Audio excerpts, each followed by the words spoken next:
introduce our distinguished guest. Now is yours.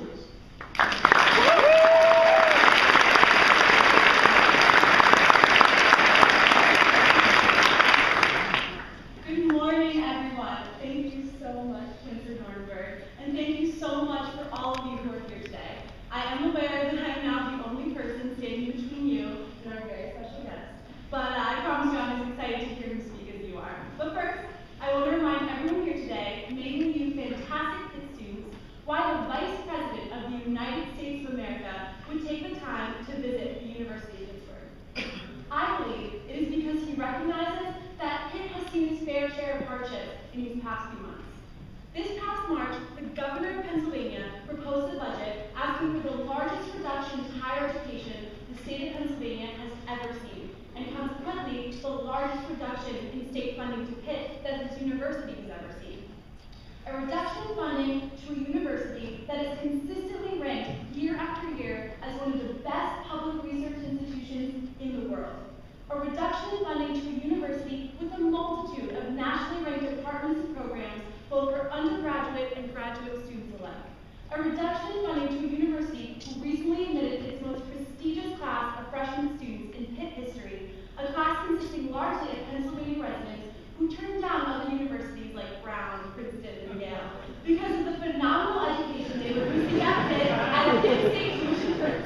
A reduction in funding to a university that allows me to grow in the international field and take modern standard Arabic as well as a colloquial Iraqi Arabic dialect. I know I only speak on behalf of Pitt, but I am certain that we are but one of numerous universities and hundreds of thousands of students in very similar situations. My fellow classmates, we are not only the future of the Commonwealth of Pennsylvania, but we are the future of the United States of America. If we can ever hope to achieve a successful, prosperous, and limitless future for not only the state of Pennsylvania, but for this country, we cannot have the debt that both our state and our country has incurred balanced on our backs, the backs of those who did nothing to contribute to this debt.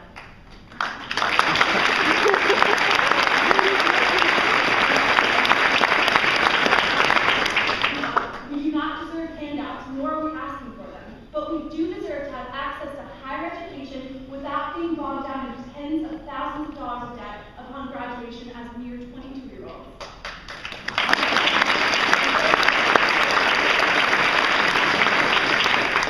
Now, as I'm about to enter the final semester of my senior year, I can say that receiving a college education from the University of Pittsburgh has prepared me for the increasingly competitive global job market. I am a proud Pennsylvanian and an even prouder American, and I know by this country making higher education a priority, we, the educated youth, the motivated Americans of our generation, will give back to our country and to the world in more ways than one can possibly imagine.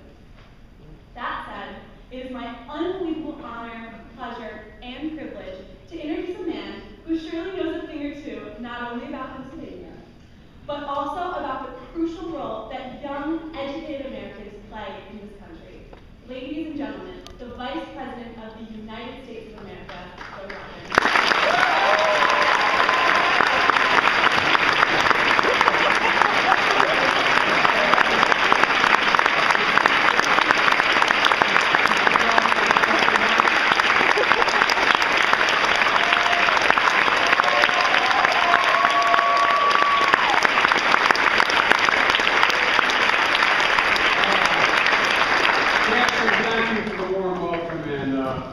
Governor, thank you as well.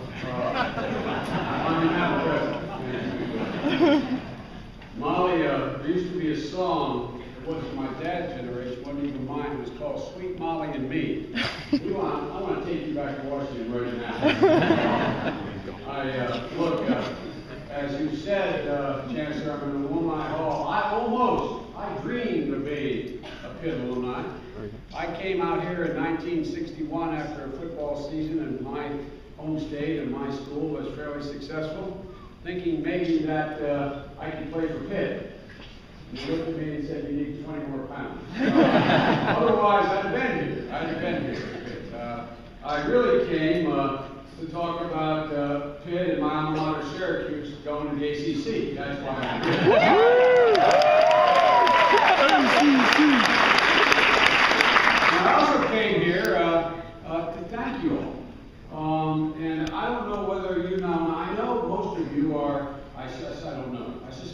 a good number of your Steelers fans. The finest families in all of sports. They're incredible fans. I want to thank you on behalf of Philadelphia for sending Shady McCoy.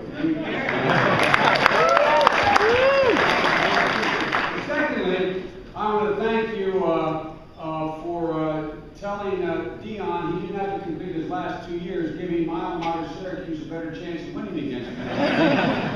So we owe you. I owe you guys big. Philadelphia and Syracuse.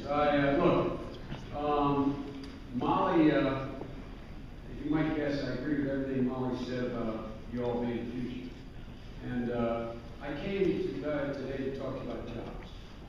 I came to talk to you about your jobs. Your jobs and what will be available to you when you graduate. Folks, just a little bit of recent history.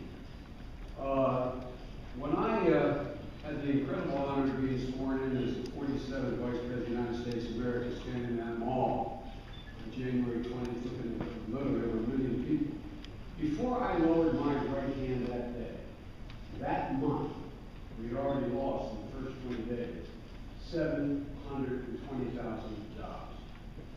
Good paying jobs, decent jobs. Lost through no fault of about 720,000 people. The 6 months before, and up to the time we got our program passed that summer, we lost 6.8 million jobs in America. The economy shrunk in the last 6 months, last quarter before we got there, almost at 8.5%. My memory serves me correctly. Historic in terms of devastation of the economy. And since then, since we implemented our program, we've created 2.8 million private sector jobs, and we found out today that for the 20th month in a row, we've created, in this case, 104,000 jobs. But folks, private sector jobs, that's not enough. There's still a gigantic hole to be filled. And the progress we made is real, but there's still so much more to do. And you guys feel it too. You feel it at home. This is where you all fit in. I want to talk to you about your jobs. And a few facts about student debt before I begin. America is expected to reach more than $1 trillion in student loan debt by the end of this year. That's more than all the credit card debt in America. The average debt for a student graduating in America from a university is $20 grand. In some schools, people are graduating with $40,000, $60,000, $80,000. It's a huge burden. And the question for us